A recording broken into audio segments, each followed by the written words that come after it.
out of the bombs there. So it's a bad situation. Again, tension is there in Murshidabad. That's what we are getting it from the sources on ground.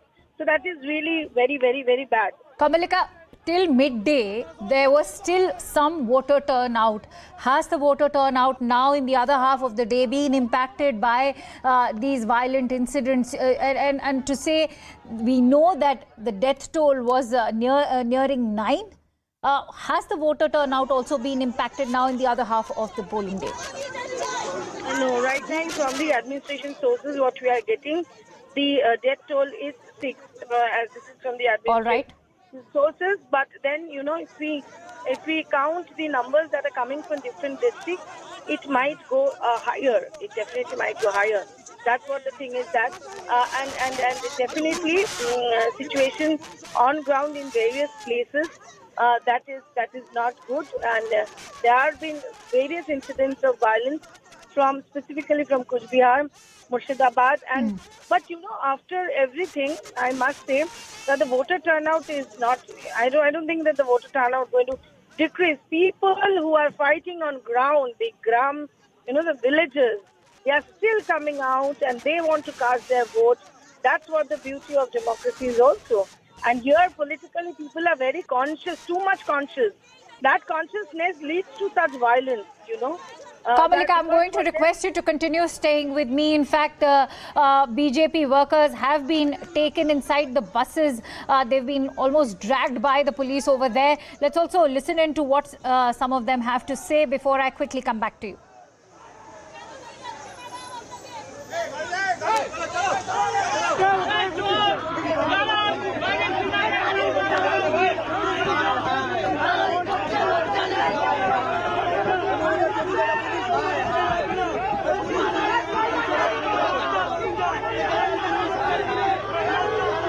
All right, so all of those BJP workers finally being detained by the police in Kolkata. That is the scene on the left side of your screens in Kolkata, where BJP workers have had, first they had a sit-in protest.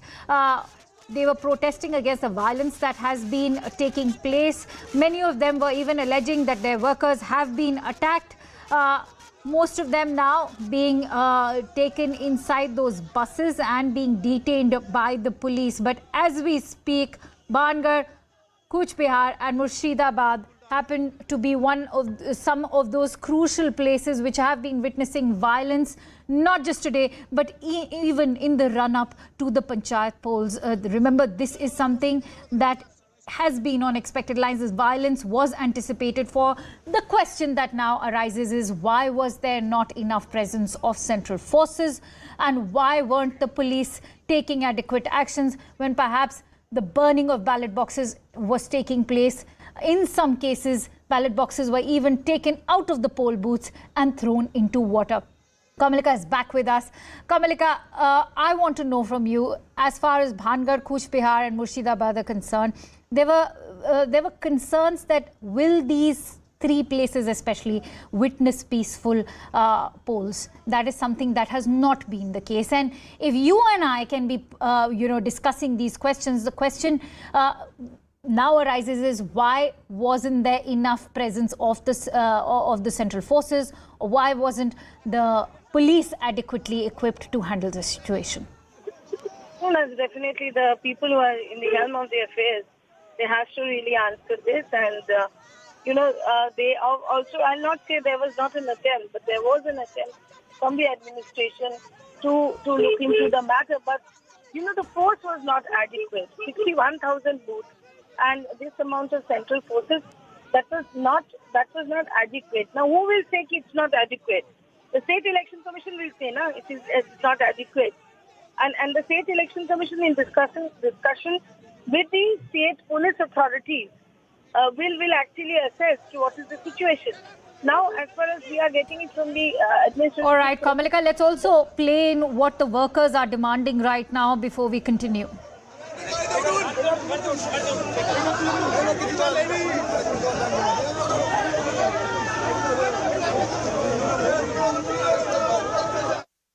All right, so BJP workers raising slogans, also holding placards over there, seemingly very angry. I can see placards of these posters basically condemning Mamata Banerjee, the Chief Minister. Even Abhishek Banerjee is on one of those placards. Kamalika, what is the anger like in Kolkata? But has that also sort of impacted the political happenings in Kolkata right now? Obviously, the parties like Congress has gone to they have already they have appealed to the court. The Congress has also wanted to file an FIR in the name of Rajiv Sinha, who is the State Election Commission commissioner. And BJP, we are seeing that BJP is protesting outside the State Election Commission office. And not only BJP, in a while you will see that Congress and CPIM, they will be also lodging their protest. So obviously, a number of deaths are increasing. That's a concern area. Obviously, from the ruling party, it will be stated that in 2003, 45 deaths were there. So, it's not a competition with the number of deaths. Right. But, that comparison will definitely come in at the end of the day. And when we talk about that comparison, but let's also talk about how the violence that we are seeing on ground level right now is also going to impact the TMC's image. Because remember, the TMC is not to just worry about the BJP, it's also to worry about the corruption scandals that have hit its own party functionaries in the run-up to these panchayat polls. And apart from that, the violence today just takes it all away. And this was not needed, we have been traveling in various parts of South Bengal. People have been benefited by various development schemes. They